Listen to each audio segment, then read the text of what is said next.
Hello and welcome back to my channel. My name is Jason, or as you might know me as EasyCat, and today I am joined by my husband, Carl. Hey. There we go.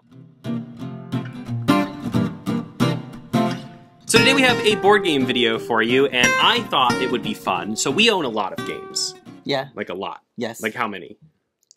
Probably over 600, but... That's too many. Carl, I feel like you do most of the organizing of them. He keeps them in like alphabetical order. Mm-hmm. He categorizes, he keeps track of what we own. He has a spreadsheet, which has like all the different like player counts to keep track of everything. Mm-hmm. I do not. I am guilty of having bought the same game twice in the past because I forget. Yeah, maybe not the same game, but like expansions. I bought a couple like little expansions twice. Yeah. I don't think I've ever bought a second copy of a game we already own, because that would be insane. That would be insane. I mean, I've bought second copies of books I already own because I forgot I had them. Mm-hmm. Oops. But with that many games, what's bound to happen is that there are going to be games that I love that Carl doesn't love, or that Carl loves that I don't love. So today's video, we're going to be showing you games that we love, but the other person doesn't. For This won't cause a fight at all. For every game we show, we are going to... These are the rules. I haven't told Carl this. So you are going to show the game and say why you love it. And then the other one of us gets a chance to rebuttal, basically. Say why they don't love it. We're going to be nice. We're not going to be like jerks about it. But you're going to be like, you know, I love this game because blah, blah, blah, blah. And I'll be like, here's why I maybe don't love to play this game. Okay. I don't think there's any games we're going to show you that either of us just hates. Like, none of the games we're showing you are just, like, flat-out hatred. They're all games that one of us just likes a lot, and the other one is, like, meh about. Yeah. We have so many games, you know, we kind of, like, don't have time to play games where it's just okay. Yeah, like, if there's a game one of us hates, we probably got rid of it or don't own it, I feel like. There's some that you got rid of that I might have kept. Oh, okay. Well, I mean, there's no one else to play them, so I can only think of a couple games off the top of my head that I would say I just really dislike. Actually, I think there is one in your pile that is a like big dislike for me, but we'll talk about it when we get to it. Oh, great! It'll be a surprise. Wonderful. We're gonna kick things off, and we're just gonna go back and forth and show you games that one of us loves and the other one doesn't. And in the comments, you can let us know who you agree with on each of these games. Yeah, I mean, it's not a competition. I mean, there's no right and wrong. Okay. There is. It is a competition. Let's get started. I'm gonna let you start. Yeah? You're guest starring today. You get to start. Oh, okay. It's called Grizzled. I really love Grizzled because it has to do with history, and it's a very push your luck type of game, and it's cooperative. I love cooperative, and the fact that you're pushing your luck makes it really kind of slightly intense because you're all trying to survive, and I like the theme. What's the theme? War. It's about the struggles of war psychologically, how it affects the people who are in it. Yeah, it's about the psychological turmoil of war. I don't hate this game, right? But like Carl, I feel like anytime we're like, what game should we play? Carl almost always says the Grizzled. Like, I feel like this comes out of your mouth. Carl has like go-to answers, okay? So like when I say, what do you want for dinner? Carl will say fruit or corn. Those are his two go-to answers. Jello too. Oh, I'm sorry. And this is one of his go-tos when we talk about board games. And I'm like, what should we play? He'll be like, the Grizzled. Here's the thing. Yes, it's got a really cool, really interesting theme because it is about the turmoil and the psychological turmoil of war. And I think that is a really unique theme. My issue with this game is I feel like once you're playing it, it's pretty easy to understand. But for whatever reason, the rulebook of this game is not good.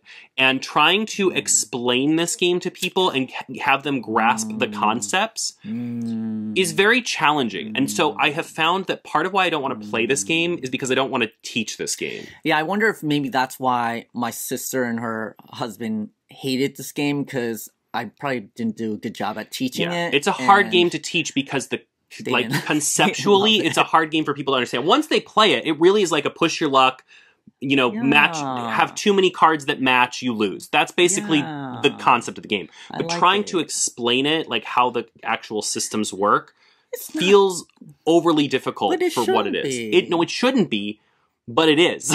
every time I've ever explained this game to people, and I consider myself a pretty like solid game teacher. Like Yeah, I think so you should be fine teaching this like I think game. when I teach games, I do a pretty good job. But for whatever reason, when I teach this game, I feel like I get to the end of explaining it in what I think are like the most simple way possible, and I just get like blank stares. Like people look at me like I'm crazy, and that's why I don't want to play the Grizzle because I feel like teaching it is such a chore. Wow. But it is a good game. I will say, I think it's an excellent game. I think it's a really unique theme. Yeah. I think it's excellent. I just play it with people who already know how to play it because not with me. teaching it. Oh, well, just the two of us? Yeah. That would be okay. But the problem is we haven't played it for so long that now we have to relearn it. Oh, no. I remember. For the most part. Okay, for the most part. For my first one, I should go with a game that says first in the title. Oh. So this is First Rat. Okay, so a couple of things about this game. It is, it's like an intro to worker placement. It's like a good, like, family worker placement game. You play as these little rats, and you are working to build a cheese moon, and you're working your way up this track to collect resources to basically help build a rocket to the cheese moon. How cute is that, right? It's so cute. Yeah. And I really enjoy it. I think it's great because I think it plays up to 5 people, but with worker placement games, often when they play up to a lot of players, like the turns last a million years. This is not the case. The turns go pretty quickly in this game, and I really like that. I like the theme. I like that it's cute. I feel like it's easy to explain the game. Like when you sit down to teach it, it doesn't take very long to teach.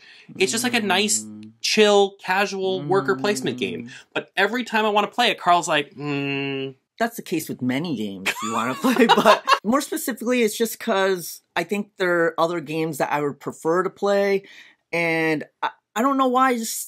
It's always a feeling. It's more like I just don't have the patience. It doesn't pass the vibe check. It just makes me anxious or like a little bored or like I just don't have the patience to want to play it. I don't know.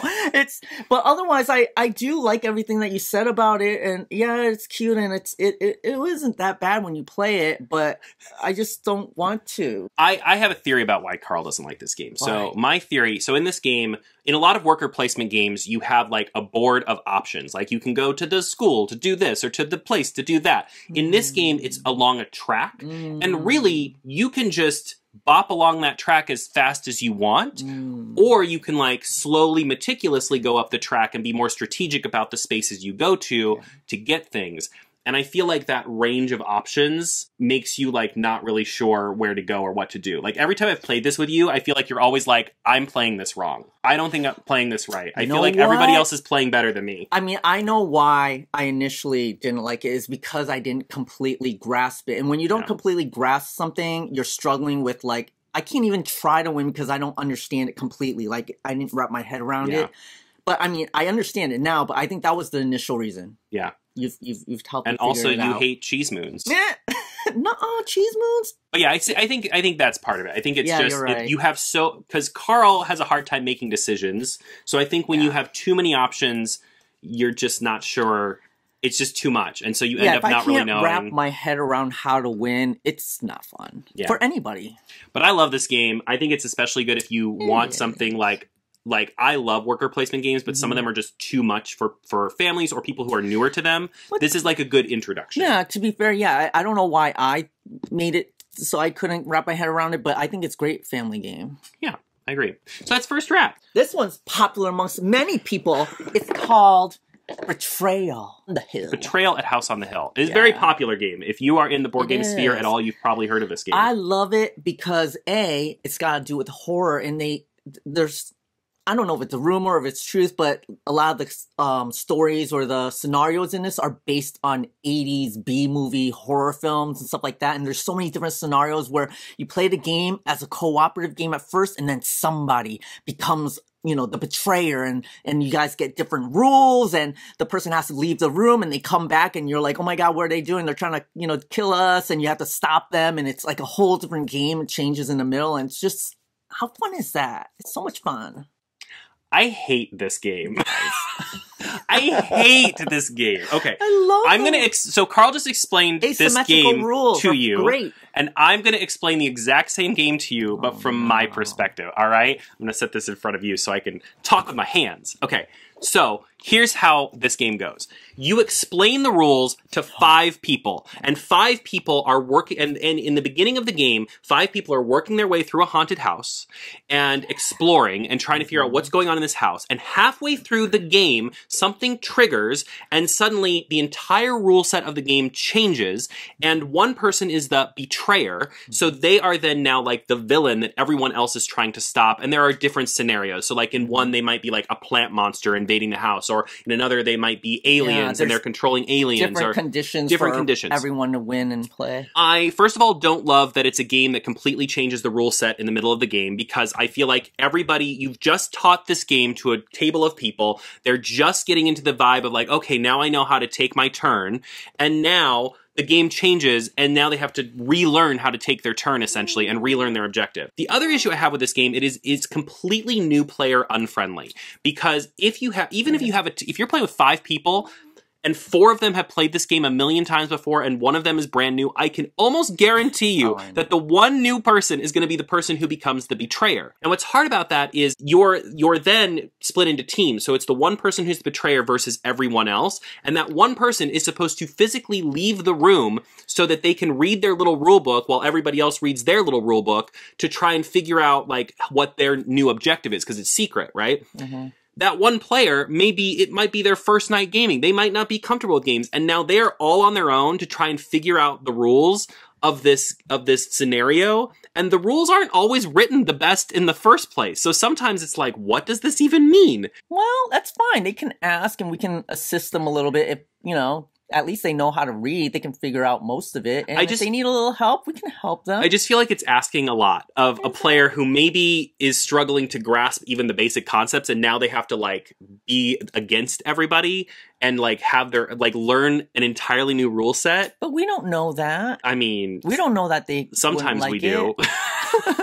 I just feel like everything about this game is not amazing. Enjoyable to me. Like it's funny because whenever I do like recommendations of games on TikTok or on YouTube, on Instagram or even on YouTube, somebody will inevitably say like, well, what about the house Betrayal of the House on the Hill? And I don't want to be a jerk and be like, I hate that game. You don't hate it. I do. I really, really dislike it. I can't imagine a scenario where I would like choose to play this game unless I went into a situation where, like, to me, this game is on the same level as like Cards Against Humanity. Unless I go into a room and like everybody's playing it and they kind of like cajole me into playing it, I will never recommend playing this game. If they weren't new players and if the person who was a betrayer knew how to read, understand everything correctly, you'd be fine. If everybody at the table had a very solid understanding of how this game works, I could maybe be into it. Wow, you must have really had a horrible experience once or twice playing this game. At least 3 times we've played this, and it was a bad experience. Yeah, bad. Yeah, like, traumatic. Like not traumatic. It wasn't like a car crash. It's just like we get to that point where it has to switch. And I feel like just everything falls apart. And you just don't have patience for it, huh? Maybe that's it. Okay, so this is Everdell. This is one of my, if not my all-time favorite game in existence. I really love it. I mean, I just told you it's one of my favorite games ever made. I really like the new version of it as well, which is Far Shore. And I will say right off the bat, if you're looking to get one or the other and you don't have any of them yet, I would probably start with Far Shore, because I think Far Shore takes Everdell's mechanics and the best elements of the expansions that came out for Everdell and puts them all into one game. Mm-hmm. And so I really love Far Shore. But I pulled Everdell because this is the one that, is like the long-term one. In this game, you're building out a city of animals, and you're like collecting cards to build on the table to build out like your city and kind of bonus things off of each other. And I would not say it's like an engine builder. If anything, it's like a worker placement game, but you are like building the city to then try and like get points at the end of the game. I really love it, and I could play it every single day. And at one point, when I got into the solo mode of it, I was playing it every single day. And for whatever reason, whenever I'm like, let's play Everdell, Carl's like, Why is that, Carl? Why do you, what do you, look at how cute this game is. You know what? It's not. What could you not like about this? It's beautiful. I remember we first played this game, I think, at a con after a long, long day at the con. And I think I was half awake. I was delirious. I do remember that. I was delirious. We played it at Gen Con the year I bought it at Gen Con. I don't know that I understood it when I was playing it. And as I said with First Rat, if I don't understand something, it's not very enjoyable. I felt like, you ever go to a movie where you're so tired, you watched it, and then you're like, wow, that was a waste of money because I was so tired I didn't even, you know what I mean? You didn't enjoy the movie, you couldn't understand it. That's how I felt like about playing this game. And so every single time you wanted to play it, I kind of just had that impression that, oh man, what a drag, it's gonna suck. Yeah, a first bad play, no matter how good a game is, if your first experience with it is bad, it's hard to go back to it. But eventually when we have gotten back to it where I was awake and I understood why I liked it now or more. But again, also because you played it so much, and it's also because we have so many games, we don't have much room to be able to play games multiple times. I think Far Shore was great because Far Shore was like a refresh for you. Like it technically was a new game, even though it has a lot of the same mechanics. I think it gave you a chance to give it a fresh because you didn't have that preconceived I had a really bad experience. Much more playing that. And I did like all the multiple mechanics in that one as well. Yeah, I think the first time we played this was late on like a Saturday at Gen Con. Was not the ideal time to be playing and it's not a like crunchy game, but it's like a medium weight game because there is a bit of like, you know, you're putting together cards and like different cards bonus off of other cards and some cards give you resources and some cards give you end of game points and blah, blah, blah, blah. So you do have to be mentally like in it to really enjoy it. My brain could not handle it at the time. No.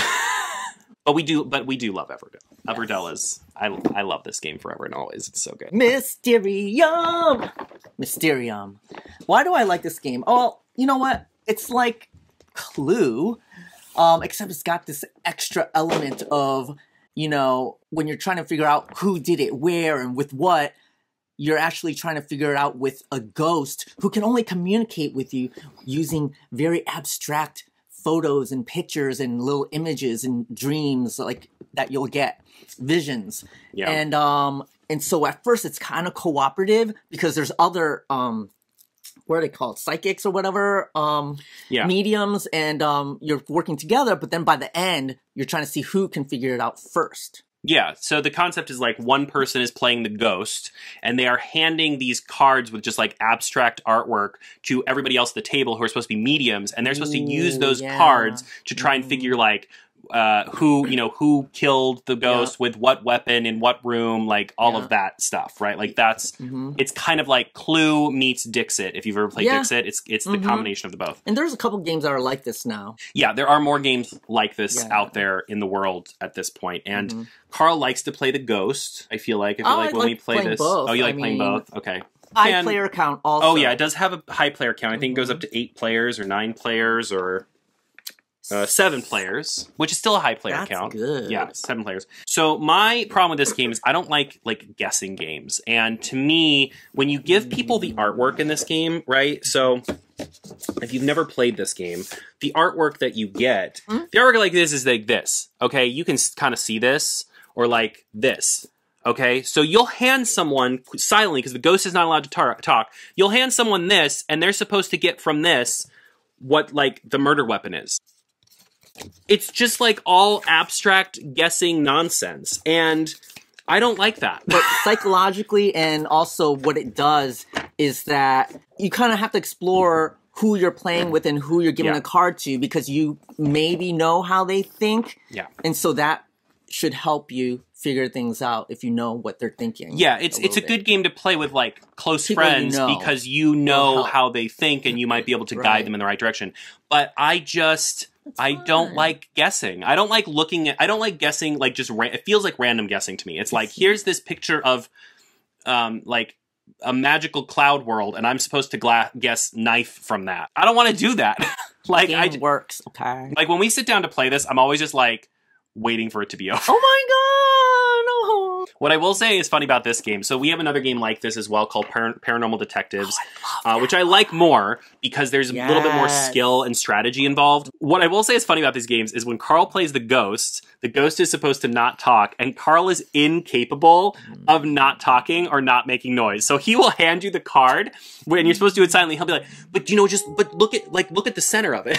Like he's always talking or making noises while he's like handing stuff out, which is very funny. I want to say a missed opportunity in this game though is like, because there's multiple mediums and they all come from like all over the world, and so there's different types of mediums, like psychics and of different cultures. And I thought it'd be cool if they had individual abilities that had to do with that. And maybe there's an expansion that has that, but in this they don't have. Yeah, they don't have individual abilities. But also, we love what is it? Paranormal Detectives. I like Paranormal Detectives more because you're holding that upside down. Paranormal Detectives is similar concept, but there are different things. Like there's really a string that you can like make look a certain way. There are things where you can like hum something or make a noise, or it's just got a lot more to it. It's not just about like abstract giving someone a random piece of art and having them try to guess a random piece of information. Like Paranormal Detectives feels much more like, has much more direction to me. It's really cool. I like that. Next one. Oh. Okay, people love this game. All right, so your game that you had that everybody loves, I feel like, is Haunting at Hill House. Yeah. My, or Haunting on the House on the Hill. What is that game called? I know, that's why I just say Betrayal. Betrayal. My game that everybody loves that Carl does not like is Sheriff of Nottingham. So here's the concept of this game. Every round, one player is the sheriff, and everyone else is trying to, like, get goods by the sheriff, and they put them in a little envelope, and then they claim what they have, right? So you'll be like, oh, here, sheriff, I'm just coming into town with 3 apples. Meanwhile, in your envelope, you might have 3 apples, or you might have like 2 apples and you're smuggling something and you're not supposed to. And, you're trying to basically like bribe or convince the sheriff not to check. And if the sheriff checks and you have what you claimed, then the sheriff has to pay you. But if the sheriff checks and you have not what you claimed, then you have to pay the sheriff. And so it's like a bluffing game. And in general, I think this represents most bluffing games because Carl does not like bluffing. I think it's hilarious. Like every time we play this, I like cry from laughing because it's so funny when people are like, it's just 4 apples. And then you open it and they literally have just like all their goods are illegal. And it's so funny. So for me, I feel like part of that, the whole constant bluffing, it's a little bit one note in that sense, but that's not the reason why I have trouble with this game and other games that are like this. I don't like to lie. That's what it is. He's got a good heart. I don't like to lie. Meanwhile, I'm like, let's lie. So, like, to lie convincingly, I can do it, but I'm not being paid, so I'm not gonna, I don't really want to do it. You'll only lie if you're being paid? I'm just kidding. No, I mean like as an actor. You know what I'm saying? Like if it was a job, that's even shadier. Fine, or it's fun because, I'm playing a role, but I don't know, it's lying. I don't really like lying. It's very one note. I just keep having to lie to people, and it was less fun. It's very stressful. Yeah, Carl doesn't like games. Carl generally doesn't like bluffing games because he doesn't like having to lie. And meanwhile, I think they're very fun. Like, I love bluffing games because I love being, I don't love like manipulation per se, but I love games. I even sometimes like hidden identity games where you have to like, pretend to be someone you're not, because I just think they're so ridiculous. And when things get revealed, when you find out what is actually going on, or like who's lying, or who was the werewolf all along, I always think it's really hilarious, and I love that. I mean, social deduction, that's fun. I love that. This is not like this is like that, but with apples. I gotta say though, it does work in my favor sometimes, that because I don't like to lie, that I'll just tell the truth and they think I'm lying. Yeah. So they get really confused. They can't really figure me out. Yeah, Carl's hard to read when it comes to games like this, and that sometimes plays in his favor. Or it's very blatant that I'm lying. Yeah, because he'll be like, "There's 4 apples." Wink, wink, wink. Yeah, so they never know. They never know. Yeah. Marvel Legendary. Who doesn't like Marvel Legendary? We love deck building games. We do love deck building games. Love them, and this is one of my favorites, because I love superheroes, I love Marvel. It's a deck building game. It has like mythos to it because there's like scenarios where it's almost like randomized. You could pick a different villain. They have different scenarios and different winning conditions, and you play together kind of cooperatively, but there's also one single winner, and you can pick multiple different characters because there's so many expansions. And if you like deck building games, this is a deck building game. We love deck building games. So in superheroes. So I like this game. I do like Legendary. I think it's very good. I think it's very thematic. I think the mechanics are great. The reason I don't love playing this anymore is because when we first got this, I really loved it. And I bought a ton of expansions for it to the point that this box is very heavy because it's just packed with cards. I mean, they're not all of them. It's not even all of them, but it's packed with cards. So the problem with that is then if you leave the game for a while and come back to it, I feel like I had a hard time. It's overwhelming to me because we have so much content for the game. And the truth of the matter is that all of the expansions don't work that great with each other. The hope is that they would, but at this point they have had so many expansions to this game that some of them just don't click very well with each other. And that's kind of to be expected. Like, I'm not angry about that.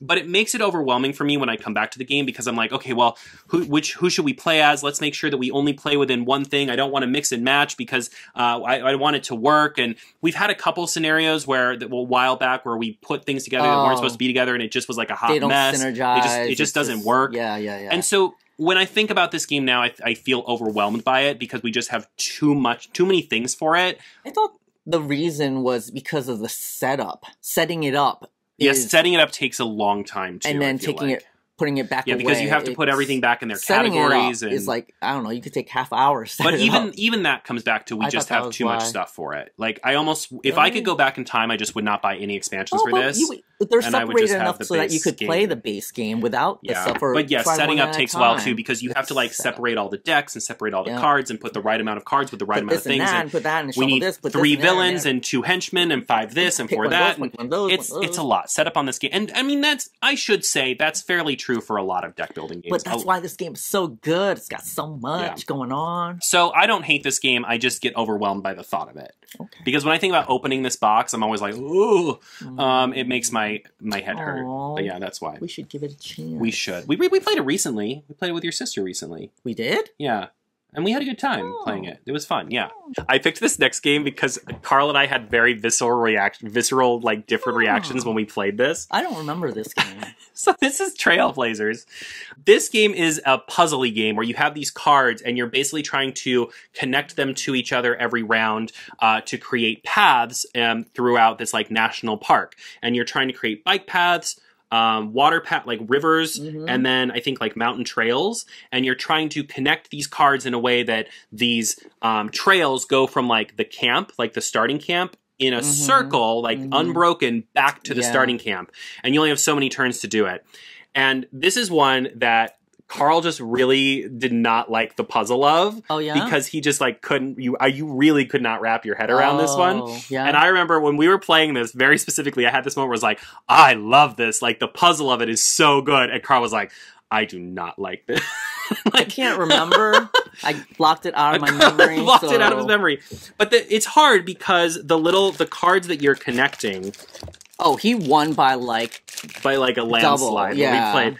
The cards that you're connecting, like, it's very easy to like accidentally mess up and like put cards over cards that then block paths, and like you really have to like kind of strategize and plan because it's a game where if you're not thinking like 4 turns ahead, you could easily end up with like no points. I mean, when we played, I more than doubled Carl's score. It seems like a game I would be good at though. Maybe it's because it's the first time we played it. Yeah, maybe we need to retry it because I'm normally good at space awareness type of stuff, and when I looked at that, it looked like it was playing one of those games where you build like a world, and I love building stuff. Yeah, but when we played this, I just remember there was such a different reaction. Like, I was so into it, and Carl was like, I don't know. I don't know. I don't think so. Oh, boy. I think though the game presents itself almost as like a cozy like little world builder, but the puzzle of it is really thinky. Like, there were turns where it took us a really long time to take our turns because it's just you just really have to think about everything you do, because if I put this here, am I going to potentially block off a path? Because if you can't get those paths back, you lose all those points. And the game is very tight. You have very few turns to make all of that happen. And so when we played this, it was there's animals in it? In the expansion. I was going to say, I don't remember that. If you like really thinky puzzles, this can also be played with one player, and they do have a version of this that's like a little travel version that you can travel around with that's very cute, and I really love this a lot.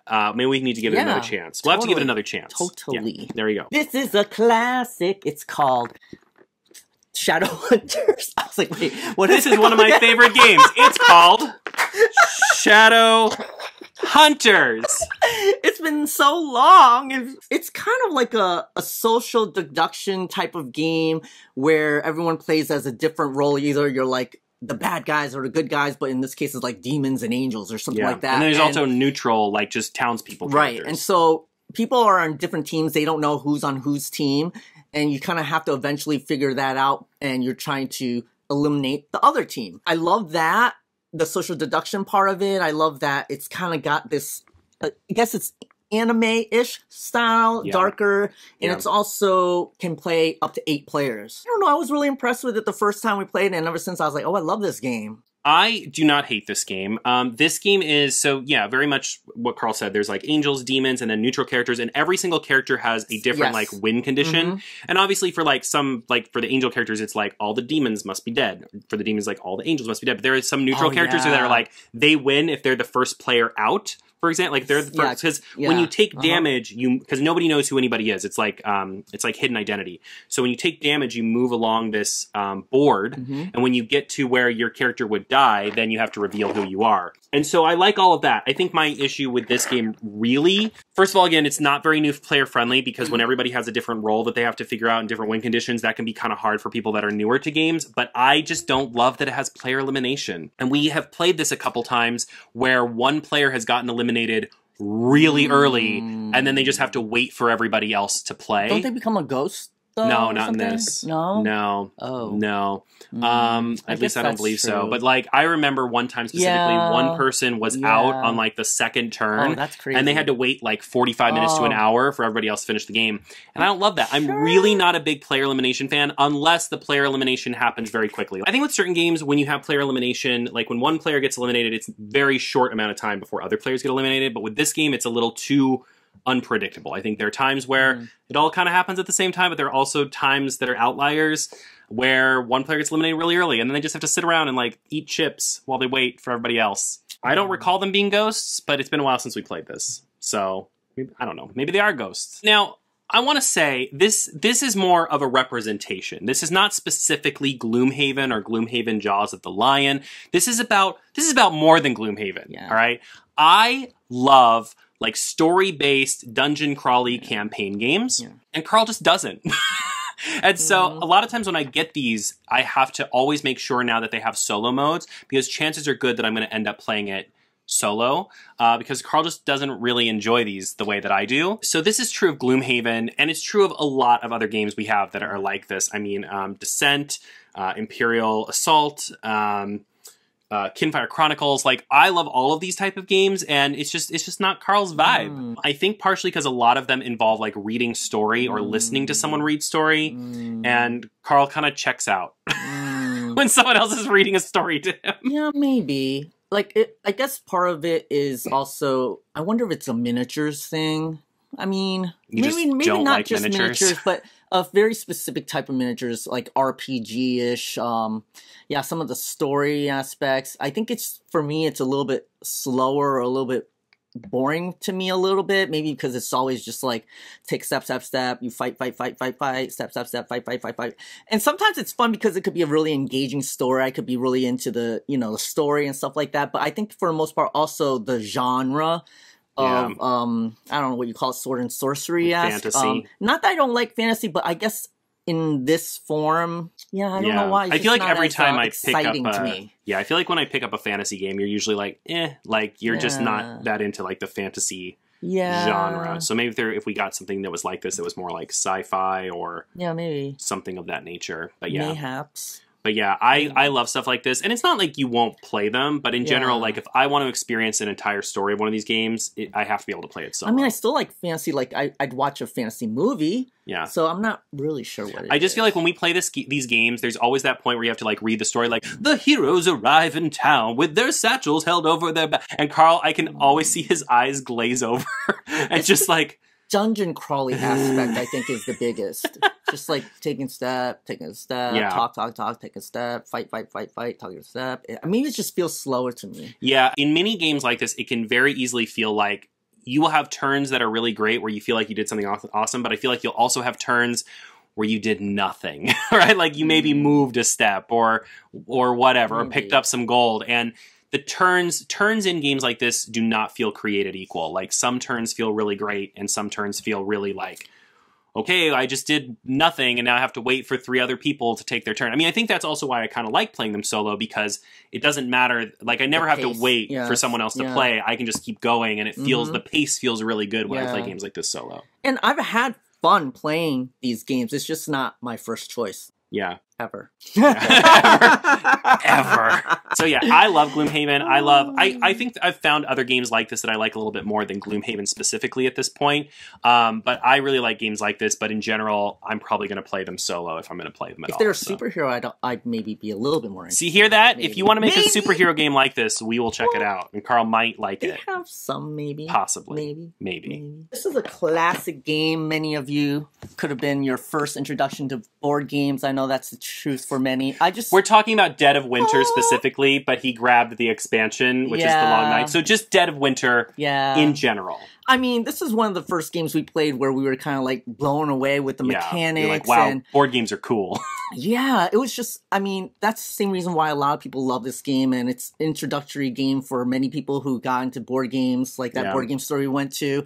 But the mechanics are just great. You kind of go around, you look for different things to help you survive, and there's this whole thing of whether or not people are going to starve at the end of the round, so you have to make sure there's enough food, and then there's zombies, and you have to make sure you don't make noise, but you have to go through things to find things, and you have to survive, and there might be a betrayer, and there's like a timer type of thing mechanic, and there's like a threat that rises, and there's certain conditions where, oh my god, we all will lose and die, and it's just, it was really fun and intense. Yeah, it's a very intense game. I think thematically this game is very cool. I think all the little things are really cool, but also they're the reason I'm not a big fan of this game. Or I shouldn't even say I'm not a big fan, because I do think this game is excellent. Like, I do think this is a very good game. And the crossroads aspect, where you can pull out a card and it could affect another player based on something that will trigger it. Yeah. And you just wait for it to trigger, and then all of a sudden, it's like, ooh, what's that? I think my issues with this game are that it is one of those games. I also feel this way about Gloomhaven, by the way, that it just has so many rules, so many little rules that are so easy to forget. Because there's just so many little things. It's like, oh, whenever 3 sounds, this is not an actual rule, but just, you know, as an example, whenever 3 sounds are triggered, you must remove 1 sound, but only if 4 sounds started with 3 sounds. Like, it's got a lot of, like, very little, finicky, easy to forget rules. And so that, I think, is a reason that I'm not always... I like games that feel very streamlined, that as soon as you sit down to play it, and once you've gone through the rulebook once, you can basically sit down and just go, right? To me, the best games, the best feeling, especially on a first-time play, if I go through the rulebook or watch a how to play video and we just sit down and play it, I don't have to touch the rulebook once because the game feels intuitive, the design is intuitive, the symbology on the board and everything is intuitive. There's like little help cards. Like, if all of that feels really smooth, that feels great to me. This is not that game. This is a game where every time we've played it, we have to check the rulebook 15 times. Well, just to remind us of certain rules. Yeah, because there's just like, a lot. There's a lot of little, very finicky rules. Yeah, and I almost felt like this game just does not need an expansion at all. No. Like, it's fine the way it is. I can't imagine adding more to it that it would just be more convoluted or something. Yeah, because it's already a lot. And I feel like great, though. At a certain point, like I said, I feel this way about Gloomhaven. I feel this way about Kingdom Death Monster. At a certain point, having too many mechanics makes you start to feel like you're an accountant and you're just like keeping track of where things are on the board. And that to me is not as fun as like the thinky decisions. And there are lots of really great thinky, like, what am I going to do next, right? To keep going in this game. There's so much of that, but there's also a lot of, don't forget to turn that over to make sure that this is here, and don't forget that if you do that, you have to do this. And there's a lot of that in this game, and that's a big reason that I'm not a huge fan of it. I think some people might only disagree because they probably play it more often and regularly, and once you do that, it's like, sure, if you play it a lot and it's second nature, but you know, we kind of play it once, put it away, come back to it, and it's just too much time in between makes it a little harder. Yeah. But that's true of many games. We only very recently tried this game. I know this is an oldie but a goodie, a classic. This is Small World. I discovered this game in the last year was the first time I ever played it, and I really like it a lot. In the game, you're basically like picking up different races of characters and then and it's like a land, an area control game where you're trying to control land and expand your race, but then they go into decline, so you have to bring in a new race and expand your empire further to get points. And I just find it's fun, it's light. I really like it a lot. Carl had a different feeling about it. I think partially is all in my head. The fact that it's an older game that we probably should have played a long time ago. It's so common. Everyone knows it, except for me because I didn't play it until more recently. That had a little bit to do with it, but that's crazy.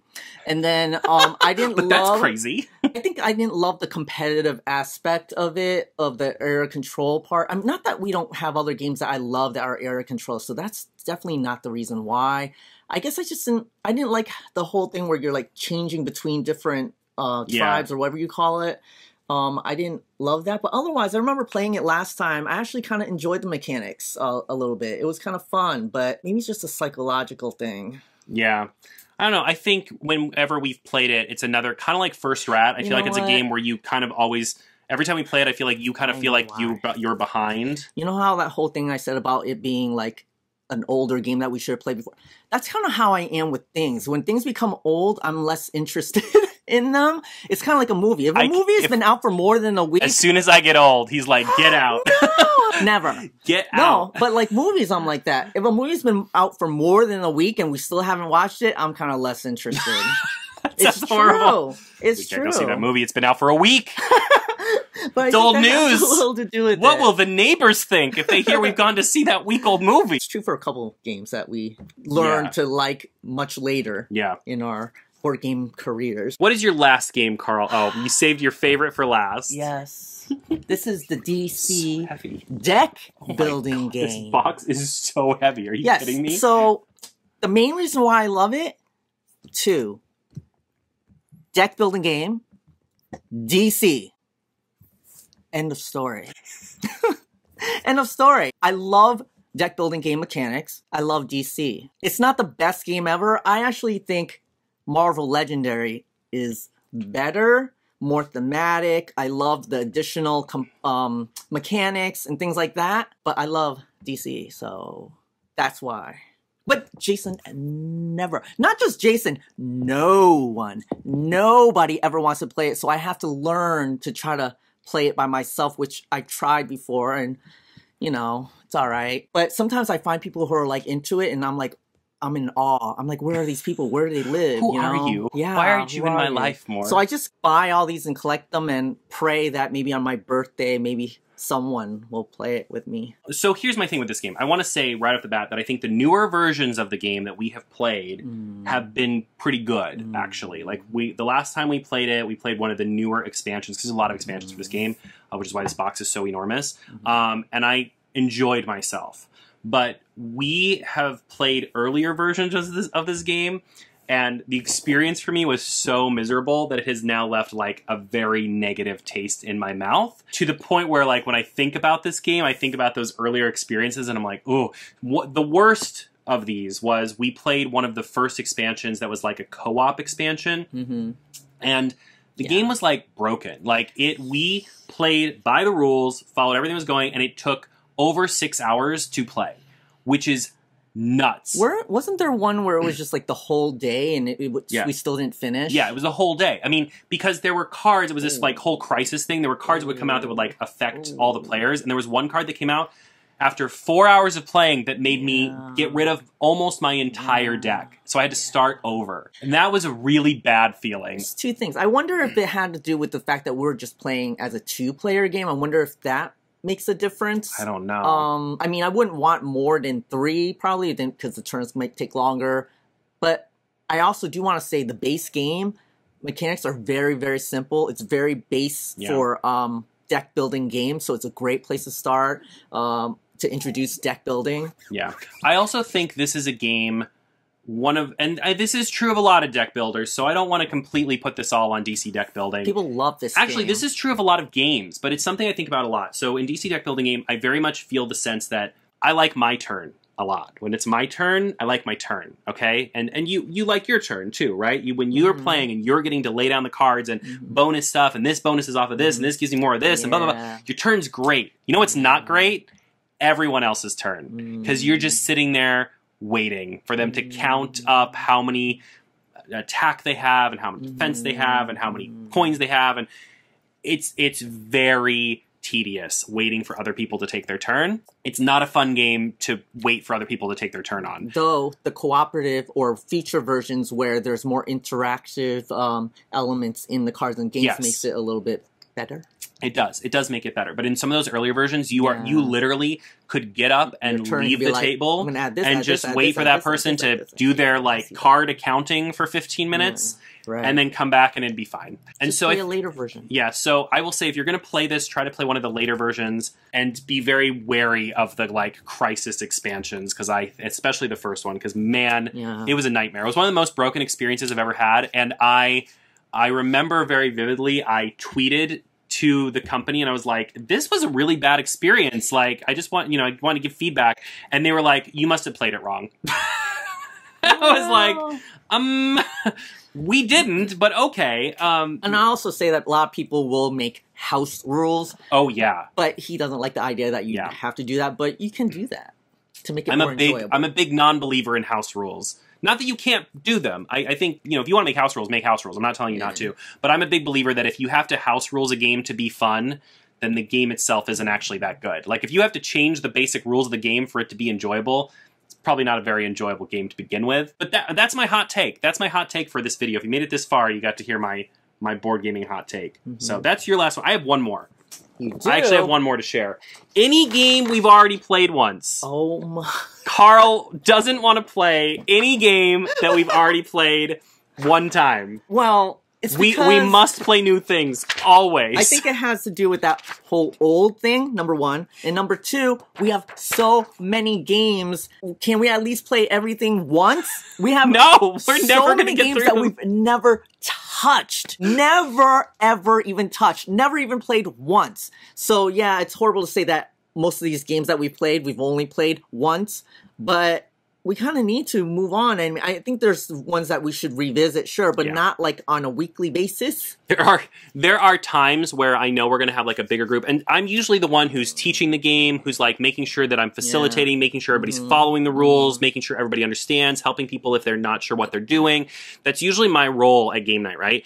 And there are times where we have people coming that I know need a little bit extra attention to fully grasp what we're doing. Even if it's a simpler game, I know that the bigger the group or the more different levels of play that we're going to need. And so a lot of times will want to play a game that we've played before that I feel comfortable with, so that I'm not also learning the game while trying to help other people learn the game, right? And I always have to stop Carl, look him straight in the eye. I was like, I need to play something that I already know, because we always have this back and forth discussion. But it's just not super exciting to me. Yeah, I could play Everdell every single game night. I have to remind him, the only reason why we have game nights, it's not, sure, it's great to get together with friends and everything, but they are here so that we can play the games we want to play.